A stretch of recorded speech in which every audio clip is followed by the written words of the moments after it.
표본 집단이기 때문에 내가 뭘 아냐면 이 전체의 평균 값을 알아요.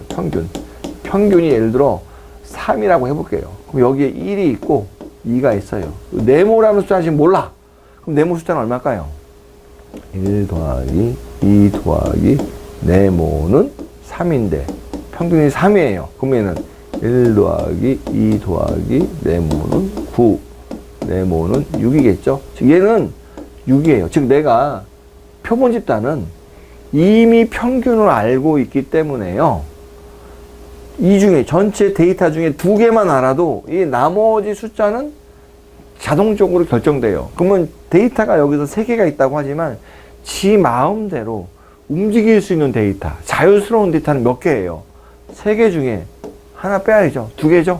그런 의미에서 얘를 자유도 n-1로 나눈다는 거예요. 여러분들 그래서 이 분산을 계산하실 때 문제에서 모집단이다 그러면 n개로 나눠주고, 즉 분산이라는 게 어떤 데이터하고 평균의 제곱의 차이예요. 이걸 우리가 얘의 차이를 편차라고 하죠. 평균과의 편차의 제곱의 차이를 n으로 나눠준 게 모집단이고, 똑같은데 n-1 우리가 이제 모집단하고요 표본 집단을 통계적으로 구분하기 위해서 좀 다르게 써요. 그러니까 모집단의 평균은요 요 그리스 문자로 써요. 그 다음에 표본 집단의 평균은요 여기 그죠? 이런 알파벳으로 써요. 그리고 모집단은 데이터를 대문자로 써요. 표본 집단은 소문자로 쓰고요. 모집단의 분산을 우리가 보통 이제 그리스 문자 표현하면 시그마 제곱이라고 해요. 이게 뭐예요? 이 시그마 제곱이에요.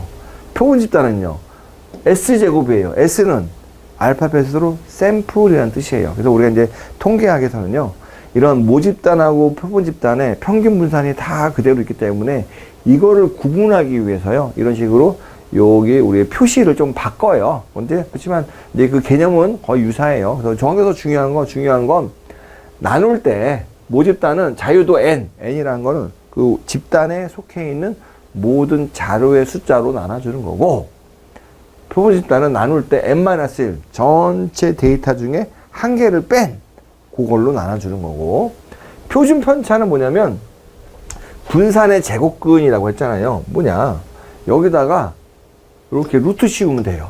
만약에 시그마 제곱에다가 루트 씌우면 얼마가 돼요? 시그마가 되죠. 그러니까 표준 편차가 왜 필요하냐면요, 만약에 이게 주식의 수익률이라고 볼게요. 주식의 수익률이면 얘의 단위는 얼마가 돼요? 얘의 단위는 퍼센트죠. 얘도 주식의 수익률은 퍼센트예요. 어쨌거나 요 퍼센트 빼면 요 단위가 퍼센트일 거 아니야. 퍼센트에다가 제곱이잖아요. 그러니까 주식 수익률이 분산으로 계산하면 수익률의 어떤 편차를 퍼센트 제곱으로 나오니까 이게 좀 안하다다. 이 퍼센트 제곱을 루트 씌우면 뭐가 돼요? 퍼센트가 되죠. 요 분산에다가 루트 씌운 값을 우리가 표준 편차라고 그러고, 물론 요 표준 편차도 모집단에다가 분산에다가 표준 편차 씌웠으면 모집단의 표준 편차, 표본 집단의 분산에다가 표준 편차 씌웠으면 표본 집단의 표준 편차, 이렇게 해요. 이게 만약에 모집단의 표준 편차면 시그마, 표본 집단이라면 그냥 S, 이렇게 해요. 확률 분포도요, 우리가 이제 정규 분포라는 게 있어요. 이것도 이제 나중에 좀 우리가 알 텐데, 예를 들어 이렇게 되어 있는 거 많이 봤잖아요. 이게 뭐냐, 여기가 평균. 평균을 우리가 모집단이니까 뮤라고 해요. 뮤. 여기 평균은 뮤, 분산은 시그마 제곱. 그러니까 좌우 대칭, 평균을 중심으로 좌우 대칭이면서 평균하고 우리가 말하는 중앙값, 가장 가운데 있는 값, 빈도라는 건요, 여기서부터 여기 높이를 얘기하는 거예요. 이게 전부 다 같아요. 보시면 평균, 중앙값, 빈도, 평균, 이게 전부 다 같은 분포를 우리가 정규 분포라고 하고, 정규 분포는 우리가 요 평균하고요, 그 다음에 여기 있는 분산, 이것만 있으면은 요 그래프가 어떻게 생긴지 알 수 있어요. 이걸 이제 정규 분포. 중요한 건 종 모양이고, 그 다음에 평균을 중심으로 좌우 대칭이다. 이게 정규 분포고요. 근데 문제는 요 평균값에 따라가지고 어떤 데이터에 따라서 여기 비교가 안 될 수 있잖아요. 왜냐면 요 데이터가 평균인데 여긴 키예요. 키.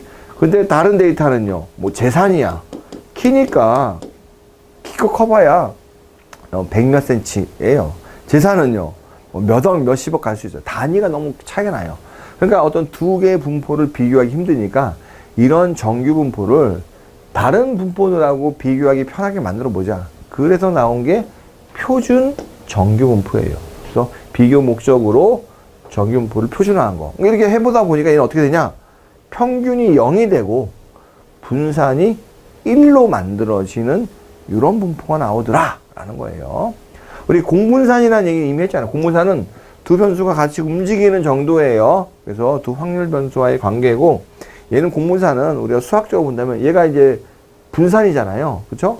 xi 빼기, 공분산은 두 변수니까 변수가 x 하나만 있는 게 아니라 y도 있어요. 그러니까 예를 들어 뮤 x라고 해볼게요. 여기에다가 yi 마이너스 뮤 y. 그러니까 x하고 x의 평균의 차이, y하고 y의 평균의 차이를 곱한 거.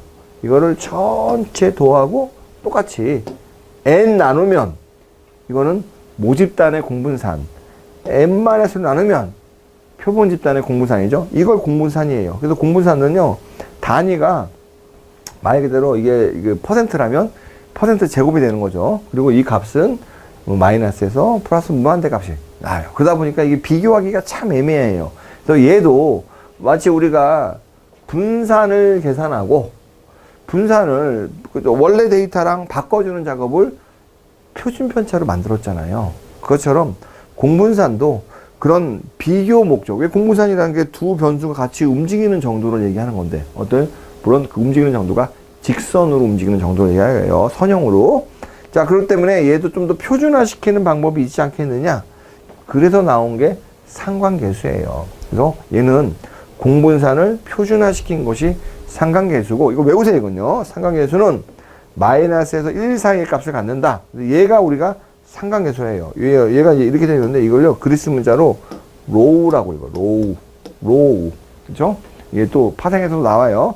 상관계수는 로우고, 야, 공분산을 시그마 xy, x하고 y의, 그죠? 분산. 이게 바로 공분산이잖아. 그거를 x의 표준 편차, y의 표준 편차로 나눠준 거예요. 그러다 보니까 요 값이 마이너스 1에서 1 사이다. 자, 요 공분산이 요 기본적인 x, y가 주식의 수익률이라고 해볼게요. 그럼 얘 자료는 뭐예요? 데이터의 단위는 퍼센트 제곱이죠. 표준 편차는요, 분산에다가 루트 씌웠으니까 단위가 퍼센트죠. 얘도요, 단위가 퍼센트죠. 퍼센트 곱하기 퍼센트는 분모도 퍼센트 제곱이에요. 그래서 공분산은요, 퍼센트 제곱이 없어지고 퍼센트 제곱이 없어져가지고 단위가 없어요. 단위가 마이너스 1. 어떤 의미냐면 얘가 1, 2에 가까울수록 두 자산의 어떤 그 상관계수가 1에 가까우면 가까울수록 선형의 관계가 심한 거고, 양의 선형, 양의 직선의 관계, 마이너스 1에 가까우면 가까울수록 음의 직선의 관계가 심한 거고, 0이면 두 변수 사이에는 어떠한 선형의 관계가 존재하지 않다라고 봐요. 자, 우리 자산의 가치 평가인데요. 요거는 좀 시간이 걸리니까 우리 여기까지만 하고, 요 유가증권의 가치 평가는 다음 시간에 이어서 하겠습니다. 예, 감사합니다.